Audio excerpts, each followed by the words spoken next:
इम्तियाज़ जलील की रैली को देखकर नीतीश राणे और रामगिरी बौखला गए हैं दोस्तों। उल्टे सीधे बयान देना शुरू कर दिए हैं। नीतीश राणे बयान दे रहे हैं, लिख रहे हैं कि जितनी पब्लिक इम्तियाज़ जलील ने इकट्ठा की है इतनी वो नाश्ते में खा जाते हैं। और रामगिरी बयान दे रहा है कि जो कुछ ये इम्तियाज़ जलील कर रहे हैं ये सब राजनीति चमकाने के लिए कर रहे हैं। देखिए, वारिस पठान ने नीतीश राणे के बयान का जो जवाब दिया है वो बहुत ही शानदार है। वारिस पठान जी आज जुड़ चुके हैं और उनसे हम पूछेंगे कि जिस तरह से आज सुबह देखा गया कि भाजपा विधायक नीतीश राणे ने पोहे से तुलना कर दी है इस भीड़ की, क्या कहेंगे इसको लेकर सर? बच्चा है वो, क्या मालूम क्या बोल रहा है, क्या समझ आता है, क्या कुछ छोटा है, चिंटिया है भाजपा का। वो अपने आप को हीरो बनाने के चक्कर में जीरो बन गया है।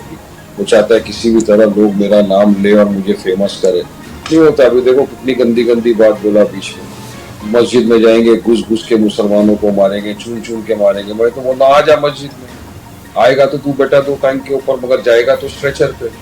क्या हम लोग मुसलमान डरता है किसी के बाप से नहीं? हम कायदे कानून का सम्मान करते हैं, पालन करते हैं, इसलिए खामोश बैठते हैं, चुप बैठते हैं। अब कर की रैली देख के इनकी हालत खराब हो गई है।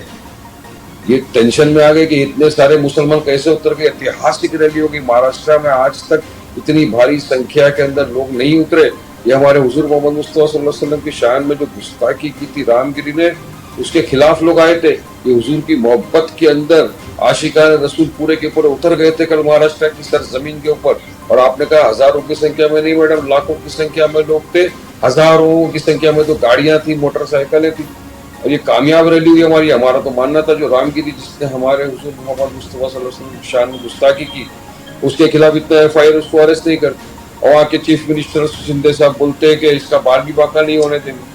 तो हम तो उसको संविधान दिए, हम तो उसको मेमोरेंडम दे रहे कि आप इस तरह की अगर लोगों को समर्थन देंगे तो देश में होगा। देश में कानून सबके लिए बराबर होना चाहिए। कानून वारिस पठान के लिए, उनके लिए सेम होना चाहिए। मुफ्ती सलमान अजहरी ने किसी का नाम भी नहीं लिया, उनको बोला, एक अशार पढ़ा तो उनको उठा के जेल में डाल दिया।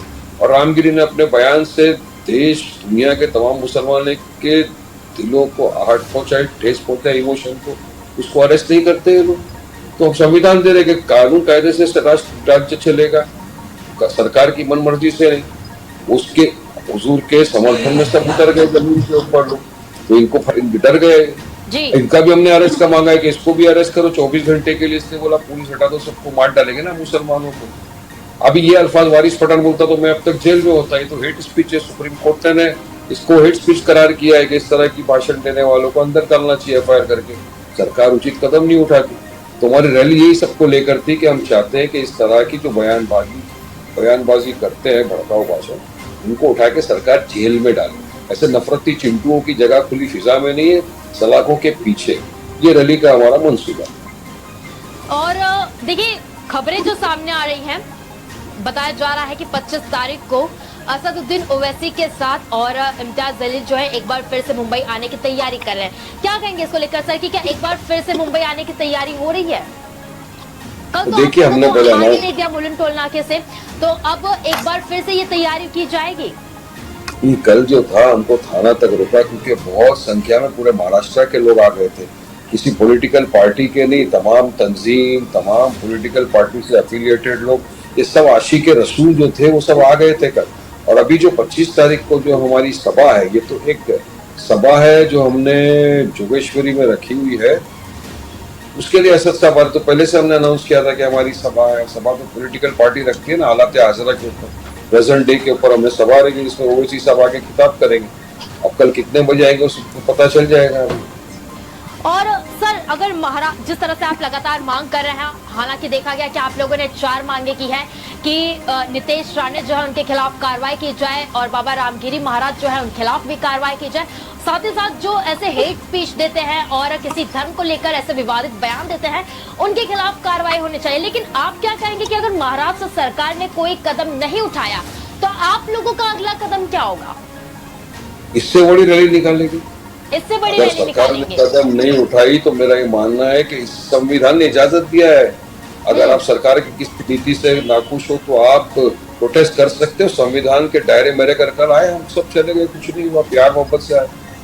तब तो हम इससे बड़ी रैली निकालेंगे, इससे बड़ा एहतजाज करेगा। पूरा महाराष्ट्र जाग चुका है। महाराष्ट्र का मुसलमान ने कल प्रदर्शन करके साफ दिखा दिया कि हम एक है, मुत्तहिद है, आइडियोलॉजिकल डिफरेंस पॉलिटिकल हो सकता है, लेकिन जहाँ हुजूर की बात आ गई तो तमाम मुसलमान एक प्लेटफॉर्म पे आकर खड़ा है। ये मुसलमानों ने पैगाम कल साफ रोज से दे दिया। और सर जो 5 लाख करोड़ रुपए से करोड़ों परिवारों के लिए पक्की छत, प्रधानमंत्री आवास योजना। देखा गया ये पोस्ट एक शेयर किया, हुजूर की बात आ गई तो तमाम मुसलमान एक प्लेटफॉर्म पे आकर खड़ा है। ये मुसलमानों ने पैगाम कल साफ रोज से दे दिया। और सर जो देखा गया ये पोस्ट एक शेयर किया गया, उसमें मुसलमानों की तुलना पोहे से कर दी गई। ये देखिए नीतीश राणे ने कुछ समय पहले ही सुबह ही आज ये पोस्ट शेयर किया, जहां पर देखा जा सकता है कि ये लाखों की संख्या में जो काफिला निकाला गया, लोग पहुंचे थे यहाँ पर, सभी मुस्लिम समुदाय के लोग, और यहाँ पर दूसरी तरफ यहाँ पर पोहे की तस्वीर शेयर की गई है। मतलब तुलना यहाँ पर सीधे कर दी गई है आप लोगों की पोहे के साथ। तस्वीर शेयर की उसने पोहे की, मगर वो खाना बैठ के खा रहे बिरयानी, उन्होंने तस्वीर में देखा है तंदूरी और बिरयानी बैठ के खा रहे। मैं बोलता हूँ उसकी बात को आप ज्यादा ध्यान क्यों देते हो, सीरियसली मत लो ना उसको। काहे को आप उसको फेमस करना चाहते हो? पब्लिसिटी देके, पब्लिसिटी का भूखा है, पब्लिसिटी के लिए सब कर रहा है। उसको कोई पूछता नहीं है बीजेपी के अंदर। अजीत पवार ने बोला कि हम इसकी बात से सहमत नहीं है। उन्हीं के जो सहयोगी दल के आदमी है मायावती के, उनने उसको वटा दिया। कह के लिए खाली बेकार उसको भाव देखते मत दो, उसको छोड़ दो, अपने आप चुप बढ़ी आएगा। उसको ज्यादा घास डालने की जरूरत नहीं है। उसको फ्लॉप जीरो है, zero hero zero zero zero रहने दो, उसको खत्म करो। जी बच्चे बोलते हैं, बच्चों की बात को कुछ नहीं, ध्यान नहीं देने का बच्चों की बात।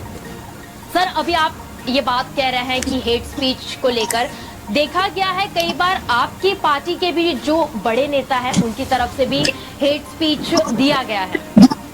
तो किसकी तरफ से दिया?